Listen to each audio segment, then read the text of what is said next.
আসসালামু জি ভাই। আলাইকুম ওয়া রাহমাতুল্লাহি ওয়া বারাকাতুহু। ওয়ালাইকুম আসসালাম ওয়ালাইকুম আসসালাম রহমতুল্লাহ বারাকাতুহু। জি আমার একটা প্রশ্ন ছিল যে যে জি এক ভাই ইন্না আতানা কাউসার একটা সূরা আছে না? জি ওই জি সূরার জি জি হচ্ছে তাফসীর করেছে, মানে এমনি ওই তাফসীরটা আমি বলছি বাংলাতে। জি নিঃসন্দেহে আমি তোমাকে মহা প্রাচুর্য দিয়েছি, ব্র্যাকেটে কোরআন। ২ নম্বর, অতএব তোমার রবের সন্তুষ্টির জন্য কোরআনের সাথে সংযুক্ত হও এবং লোভ লালসা অসৎ কর্ম ত্যাগ করো। হুম ৩ নম্বর, তোমার প্রতি বিদ্বেষ পোষণকারীরা শেকড় সহ নির্মূল হবে। এই হুম তফসিরটা কি ঠিক আছে না একটু ভুল আছে, একটু বললে ভালো হতো। ভুল ভুল তাফসীর, এটা ভুল তাফসীর। এটা হচ্ছে ভুল তাফসীর। এটা হচ্ছে সূরাতে কাউসার। এটি ৩টি আয়াত আছে। আল্লাহ পাক বলছেন, ইন্না আ'তাইনা আল কাউসার, অবশ্যই আমি তোমাকে দান করেছি কাউসার।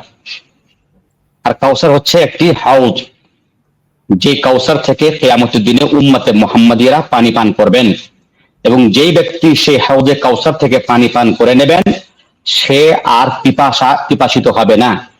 আর এই কাউসার, এই হাউজে কাউসার আমাদের নবী সাল্লাল্লাহু আলাইহি ওয়াসাল্লামকে দেওয়া হবে। আর আমার আমার নবী সাল্লাল্লাহু আলাইহি ওয়াসাল্লামকে যে হাউজে কাউসার দেওয়া হবে সেটা হচ্ছে সবচেয়ে বড় কাউসার। সেটা হচ্ছে একটা নহর, সেখানে পানি থাকবে, সেখান থেকে উম্মতিরা পানি পান করবে। এটা কিয়ামতের ভয়াবহতার অবস্থাতে মানুষ যখন পিপাসিত হয়ে যাবে, তখন উম্মতে মুহাম্মাদীদেরকে পানি পান করার জন্য আল্লাহ রাব্বুল আলামিন রাসূলুল্লাহ সাল্লাল্লাহু আলাইহি ওয়াসাল্লামকে এই নিয়ামত দান করেছেন। সে কথাকে আল্লাহ পাক উল্লেখ করছেন যে, হে নবী, তোমাকে আমি এত বড় নিয়ামত দিয়েছি, সেই নিয়ামত পেয়ে তুমি আমার শুকরিয়া আদায় করো, তুমি আমার কৃতজ্ঞতা জ্ঞাপন করো। ইন্না আ'তাইনাকা, অবশ্যই আমি তোমাকে দান করেছি আল কাউসার, কাউসার। এবং কাউসারের ব্যাখ্যা দিলাম। তারপর আল্লাহ পাক কি বলছেন, ফাসাল ইন্না আ'তাইনাকাল কাউসার, ইন্না আ'তাইনাকাল কাউসার ফাসাল্লি লিরাব্বিকা ওয়ানহার। ফাসাল্লি, সুতরাং যখন তোমাকে আমি এত বড় হাওজা কাউসার দান করলাম, এত বড় নিয়ামত দান করলাম, সুতরাং তোমার উচিত হবে কি, ফাসাল্লি, তুমি নামাজ পড়ো, লে রব্বিকা, তোমার প্রতিপালকের খাতিরে। তোমার প্রতিপালক আল্লাহ রাব্বুল আলামিনকে সন্তুষ্ট করার জন্য তুমি ফাসাল্লি, নামাজ পড়ো, নামাজ কায়েম করো, নামাজ প্রতিষ্ঠা করো। ওয়ানহার, এবং তুমি তোমার কোরবানি। প্রতিপালককে সন্তুষ্ট করার জন্য তুমি কুরবানি প্রদান করো, আল্লাহর পথে তুমি জানোয়ারকে জবাহ করো। ইন্না শানিআকা হুয়াল আবতার, যারা তোমার শত্রু, যারা তোমার শত্রু, তাদের লেজ কাটা। আবতার মানে হলো লেজ কাটা। আবতার মানে হলো যার লেজটা কেটে দেওয়া হয়েছে। অর্থাৎ যখন রাসূলুল্লাহ সাল্লাল্লাহু আলাইহি ওয়াসাল্লামের একটি সন্তান যখন ইন্তেকাল করলেন, তখন আল্লাহর নবীকে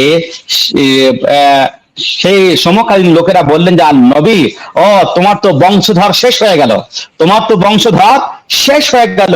আল্লাহ রাব্বুল আলামিন নবী সাল্লাল্লাহু আলাইহি সাল্লামকে সন্তুষ্ট দিতে গিয়ে বলছেন, ইন্না শানিআকা হুয়াল আবতার, যারা তোমার শত্রু, যারা তোমার বৈরী, আসলে তাদেরই বংশধর শেষ হয়ে গেল, তোমার বংশধর শেষ হবে না। আল্লাহ নবী আজ থেকে 1400 বছর আগে বিগত হয়ে গেছেন।